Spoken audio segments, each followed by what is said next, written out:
सहनशील बनो, सहनशीलता को अपनाओ। चाहे जीवन में दुख आए, चाहे जीवन में सुख आए, चाहे आपका कोई अपमान करे या कोई हानि हो या लाभ हो, या कोई आपकी निंदा ही कर रहा हो, इन सब भाव में एकदम सहनशील रहो, एकदम समभाव रखो। अगर जीवन में दुख आता है तो दुखी मत हो जाओ, या जीवन में सुख आता है तो बस खुश ही हो जाओ। ऐसा मत करना, बिल्कुल समभाव रखना, एकदम समान भाव। क्योंकि दुख और संकटों में भी जो मुस्कुराता रहता है, हंसता रहता है, ऐसे व्यक्ति को ही सहनशील कहा गया है।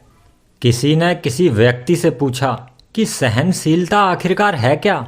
तो उन्होंने उत्तर दिया कि किसी व्यक्ति के हाथ और पैर काटकर और उसको सूली पर लटका दिया जाए और फिर भी उसके मुंह से उफ तक ना निकले, उसी को सहनशीलता कहते हैं। अरे आपके जीवन में आपत्तियां आती हैं, संकट आते हैं, तो समझो यह ईश्वर का वरदान है, यह ईश्वर का आशीर्वाद है। चाहे जैसी भी समस्या उत्पन्न हो जाए, लेकिन अपने जीवन में हमेशा मुस्कुराते हुए चलो और हर परिस्थिति में शान मान मर्यादा वीरता धीरता के साथ में उसे सहन करते हुए चलो। अगर जीवन में संकट आए तो घबराओ मत, ये नहीं है कि रोने लग जाओ। अगर आप जीवन को ऐसे ही रोते रोते बिता दोगे तो जीवन जीने का फायदा क्या? क्या रोने से जीवन की परेशानियां समाप्त हो जाएंगी? रोने धोने से कोई मार्ग आपका सरल नहीं हो जाएगा। अरे महान पुरुषों के जीवन की तरफ देखो, मर्यादा पुरुषोत्तम श्री राम जी के जीवन की तरफ देखो, श्री कृष्ण जी के जीवन की तरफ देखो, महर्षि दयानंद के जीवन की तरफ देखो। क्या इनके जीवन में दुख मुसीबत संकट नहीं आए? भगवान श्री राम जी के जीवन में कितनी मुश्किलें आईं, कितनी आपत्तियां आईं। जब उनका राज्य अभिषेक हो रहा था, उसके स्थान पर उनको वन में जाना पड़ा, जंगल में भटकना पड़ा, लेकिन फिर भी उनके चेहरे पर कोई दुख या शोक नहीं दिखाई दिया। वे उस अवस्था में भी हमेशा प्रसन्न ही रहे। और उनकी अवस्था का वर्णन जो है वह वशिष्ठ जी ने खूब किया है। राज्य अभिषेक के लिए बुलाए गए श्री राम जी और भेज दिया जंगल को, लेकिन श्री राम जी के चेहरे पर कोई भी शिकन नहीं दिखाई दी, कोई भी दुख का भाव उत्पन्न नहीं हुआ, बल्कि वह प्रसन्न ही रहे। सोचो, अगर आज के समय किसी को कोई बुलाए सम्मान करने के लिए और उनको सम्मान करने की बजाय उनका अपमान करने लग जाए तो उनके चेहरे पे मायूसी आ जाएगी, दुख छा जाएगा। लेकिन श्री रामचंद्र जी के चेहरे पर दुख नहीं हुआ। और महर्षि दयानंद जी, उनके जीवन की तरफ भी देखो। महर्षि दयानंद जी के ऊपर ईंट और पत्थर फेंके गए, उन्हें मारे गए और उन्हें तो जहर दे दिया गया और उन्हों को पता नहीं कितनी प्रकार से अपमानित भी किया गया। महर्षि दयानंद जी के ऊपर लाछन लगाए गए, उन्हें बताया गया कि आप विदेशी के एजेंट हो, परंतु वे जो हैं सब कुछ हंसते हंसते सह गए और फिर भी वह मानव का तो कल्याण ही करते रहे। क्या श्री कृष्ण जी के ऊपर संकट नहीं आए? उन्होंने कंस के अत्याचार नहीं सहे और जरासंध के प्रहार नहीं सहे और शिशुपाल के दुर्वचन नहीं सहे, परंतु फिर भी वे शांत ही बने रहे। पुण्य आत्माओं, इन जीवनियों से प्रेरणा लो और सहनशील बनो। जो व्यक्ति नए साफ सुथरे कपड़े पहनता है उसको हर जगह सम्मान दिया जाता है, आदर दिया जाता है, क्योंकि उसने नए वस्त्र पहने हैं। और जिस व्यक्ति के पास में गाय होती हैं वह दूध दही घी से एकदम संतुष्ट रहता है।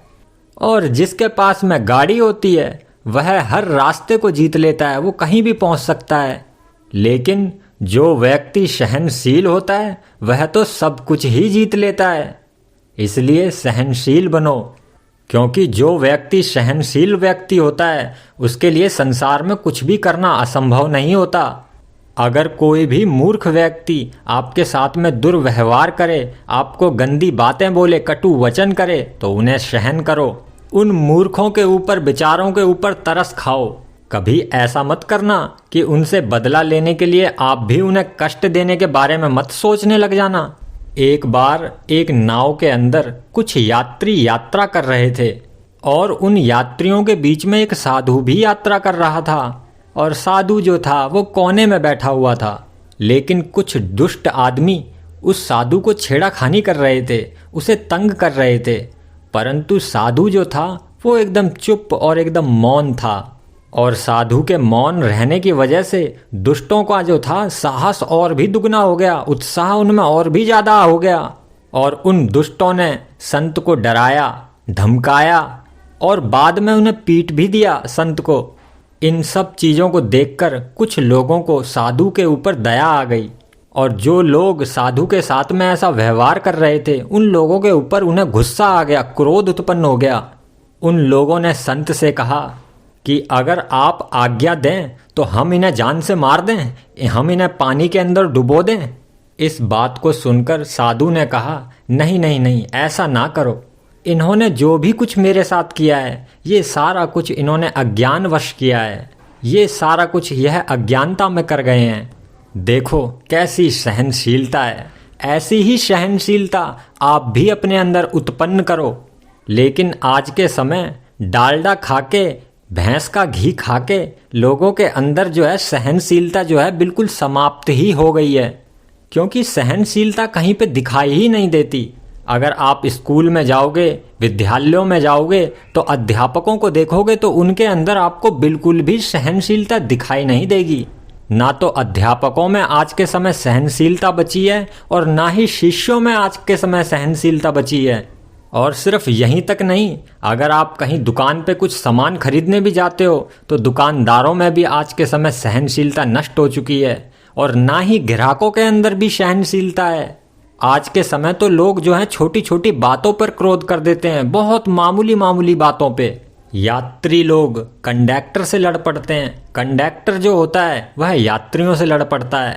हर जगह देखो समाज में तू मैं, लड़ाई झगड़े यही हो रहे हैं। और क्या हो रहा है? क्योंकि लोगों के अंदर से सहनशीलता नष्ट हो चुकी है।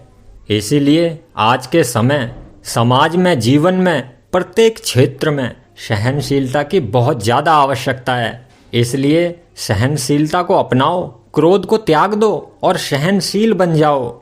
और वेद तो हमेशा ही यह घोषणा करते हैं, अहमसिम महमानः, अरे मैं तो अत्यंत सहनशील हूँ। आप अपने जीवन में सहनशील बनो, सहनशीलता को अपनाओ। ओम नमः शिवाय।